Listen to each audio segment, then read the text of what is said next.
Thank you for staying with us. The listing of Transcorp Power shares on the Nigerian Exchange Limited has sparked significant interest and optimism within the financial landscape, with the company's performance reflecting a robust trajectory towards growth and value creation. Now, earlier in the week, Transcorp Power shares closed with over 58 million units exchanging hands at a share of 294 naira 4 kobo per share, as the market valuation rose by more than 2 trillion naira at the end of the session. Let's get talking. And the Vice President, Head of Research at Cardinal Stone Partners, Mr. Philip Anegbe, joins me. Thank you, Mr. Anegbe. It's good to have you on the program. Yeah, thank you very much. It's a pleasure to be here. First, I'd like to ask what you think about challenges and opportunities in Nigeria's power sector. Well, in terms of challenges, I see 4 broad challenges in the sector. And the first one is the issue of high trade receivables that are the consequence of difficulty or failure of some individuals to actually remit payments, right? Unfortunately, we've had government agencies also guilty of same. So I think that's a key risk within the space. But in addition to that, you also have the risk of exchange rate devaluation on performance. And that risk is likely to actually affect players within the industry in the form of its translation to gas prices, as well as the expenses that is incurred in more or less maintaining equipment, because most of the equipment is actually shipped abroad for maintenance. So exchange rate is actually a key risk when it's not very stable. And then you have the risk of elevated interest rates, which, of course, for firms within the space with very high leverage, they may have issues trying to refinance obligations in a very high interest rate environment. I think those are the key risks that the industrial sector faces. But then there are ample opportunities within the sector, particularly given a government that is looking to actually push forward with very pro-market initiatives. Recently, the Electricity Act was signed and is expected to actually improve incentives across the sector. And hopefully, the sector is tilting towards cost-reflective tariff. I think recently the minister made it known that subsidy on electricity is not sustainable over the long term. So maybe we'll begin to see a more gravitation towards that space. And in addition to that, we are seeing the likes of Transcorp Power increasingly focus on exporting power to other West African countries. For it, it's primarily coming by virtue of its strategic alliance with the West African Power Pool that is allowing it to actually export a sizable chunk of power. I say sizable because I think it's material 16% to Benin Republic, and they're looking to expand that next. So that's some sort of blue ocean in a sense from a Nigerian perspective, trying to tap other markets with the excess power that they have. I think those are some very leading factors suggest that opportunities may just be opening up in this space. I'll ask that what really differentiates Transcorp Power within the power sector, considering how the sector is evolving? Now, we did a quick analysis of Transcorp Power vis-a-vis its domestic peer group and select peers across some emerging market countries, stocks like Gulf Power and a few other ones across the emerging market space. And what we found was that Transcorp Power is doing decently well, has done decently well on the basis of profitability. Looking at its profitability margins in specifics, its EBIT margins, its EBITDA margins, its net margins is relatively higher compared to some of these peers. In addition to that, I think the company has a very decent cash conversion cycle, which suggests that it's more or less has a very good capacity to actually convert its revenue quickly to cash, which is a positive, particularly in an environment where receivables have traditionally been an issue. Then in addition to that, I think the company sort of actually has, through its action in the form of helping to blackstart the entire grid upon collapses, confer the level of systemic importance to itself.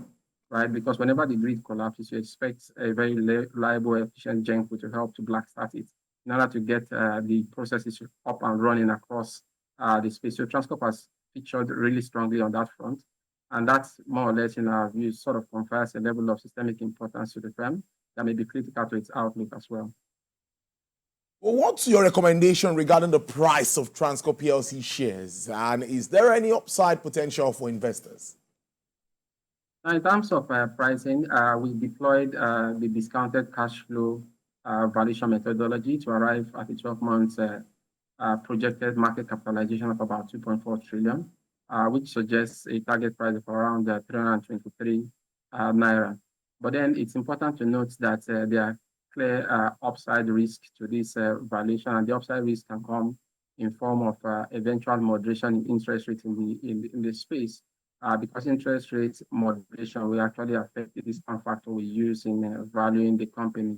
And our view is that after a very elevated interest rate in 2024, we are likely to see some moderation in 2025 on the back of tapering inflation, right? And maybe improvements in the overall FX liquidity space. So interest rates are likely to slightly taper, and that will provide support to valuation and maybe potentially spark a revisit of our target prices. But in addition to that, we think that a key support for the company would likely come in the form of its increased activity across the West African space.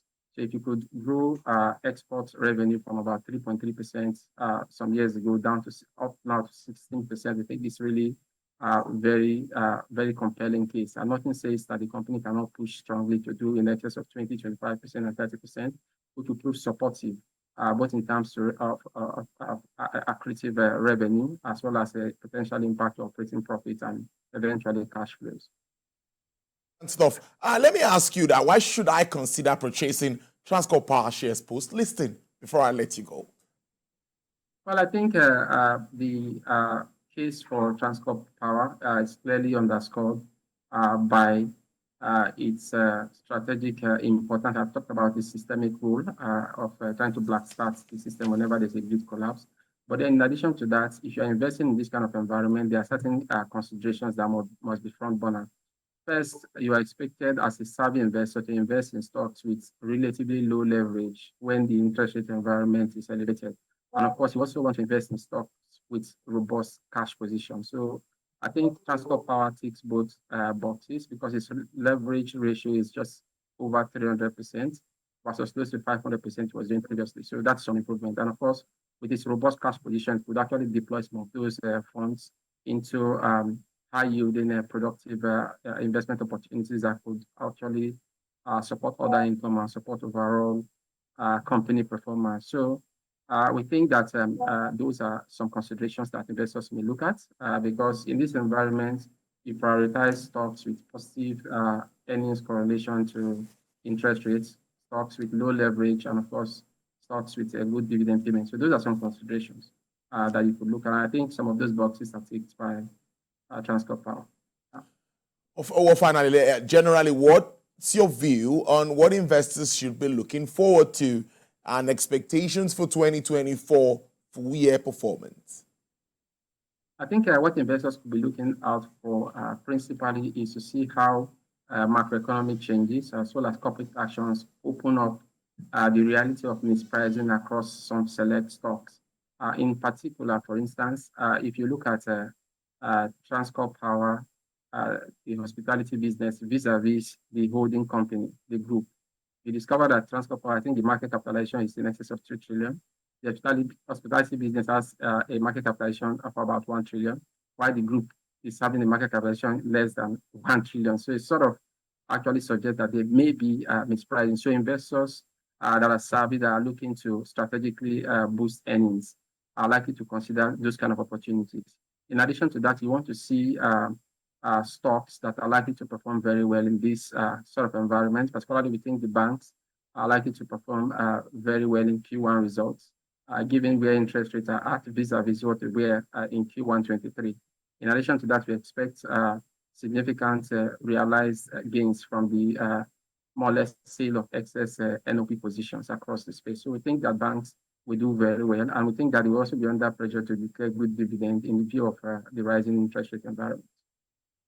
I must thank you so much, Mr. Philip Anegbe, who's Vice President, Head Research, Cardinal Stones Partners. We hope to have you join Business Nigeria subsequently. Thank you so much. We appreciate this.